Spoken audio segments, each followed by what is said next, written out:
নেতাজি সুভাষচন্দ্র বসু ও শ্যামাপ্রসাদকে নিয়ে কি বললেন আইনজীবী সুমিত্রা নিয়োগী। ভিডিওটা বেশি বেশি করে শেয়ার করুন। ইতিহাস বিকৃত করা যদি কোনো মানুষদের স্বভাব হয় তাহলে তারা ইতিহাস বিকৃত করবে। আচ্ছা আগে বলুন তো, শ্যামাপ্রসাদের বাবার নামটা কি? তাকে আমরা কি বলে ডাকতাম? বাংলার বাঘ আশুতোষ মুখোপাধ্যায়। ওই তার নামে তো কিছু করছে না।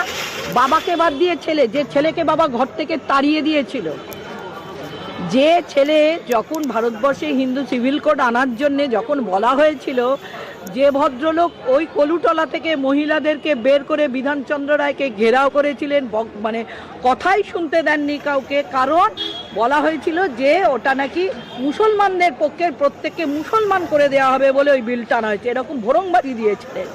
সেই ভদ্রলোকের কথাকে আমরা বিশ্বাস করব? তাকে আমরা ভারত কেশরী বলে মনে করব? তার একটা ভোটের জন্য পশ্চিমবঙ্গ হয়ে গেল, আর বাকি 53টা ভোটের কোনো মূল্য নেই। এসব বিকৃত করে যারা ঘটে, কারণ বিকৃত মস্তিষ্কের লোকেরাই এই বিকৃতিগুলো ঘটায়। যাদের ইতিহাস নেই, যাদের পূর্বসূরি কেউ নেই, যারা একটা লম্পট্ট জীবনযাপন করে এসেছে। আজকে মোদিকে বলুন তো কেন তার স্ত্রীকে তিনি গ্রহণ করেননি? আজকে অমিত শাহ কেন তরিপাড় ছিল, সে কেন এখনো বাইরে যেতে পারে না? কেন কোর্টটাকে এখনো বিদেশে যাবার অনুমতি দেয় না? এগুলো জিজ্ঞেস করুন তো। চারটে তার ড্রাইভার মারা গেল, একজন আত্মসহায়ক মারা গেল, তাদের মায়েরা কি সুরাহা পেয়েছে সেগুলো আপনার মুখ্যমন্ত্রীকে জিজ্ঞেস করুন তো। ওই মোদি সাহেব যখন তাকে বলেছিল যে দেখুন দেখুন দেখিয়ে দেখিয়ে कैसे ऐसे करके पैसा लेकर ऐसे करके भर रहा है, तो वो दृश्य की उन्होंने भूल गया? कोई सॉल्यूशन हुआ है? চেক করেছেন হয়তো, কারণ হিন্দু, ওনারা তো হিন্দুত্ব, কোন হিন্দুত্বকে বিশ্বাস করেন আমি জানি না। আমি বিশ্বাস করি স্বামীজির হিন্দুত্বকে, আমি বিশ্বাস করি শ্রী শ্রী মায়ের হিন্দুত্বকে, যে বলে বিলেও আমার ছেলে আমজাদও আমার ছেলে। আমি বিশ্বাস করি ঠাকুরকে, যত মত তত পথ, কালীকৃষ্ণ আল্লাহ সবই এক। আমি সেই হিন্দুত্বকে বিশ্বাস করি। আমি মোদি শাহের হিন্দুত্বকে বিশ্বাস করি না।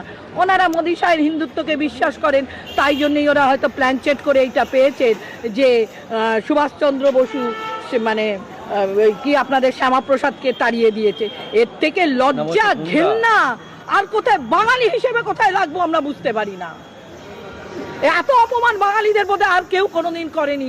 যে সুভাষচন্দ্র বসুকে আমাদের উচিত প্রতিটা বাঙালির যে শ্রমিক ভট্টাচার্য যেখানে যাবে সেখানে ওকে দাঁড় করিয়ে দেয়া, আর তার একটা পা না এগোতে দেয়া। বাংলার যে বীর সাহসী, যে ছাড়া আজকে ভারতবর্ষের এত বড় যুদ্ধ জেতা সম্ভব হতো না। আর যতটা ভুলভাল বোঝায় যে মহাত্মা গান্ধীর সঙ্গে নেতাজির সঙ্গে ঝগড়া, ভুলভাল ইতিহাস যারা তথ্য দিয়ে বোঝায়, তাদের মুখে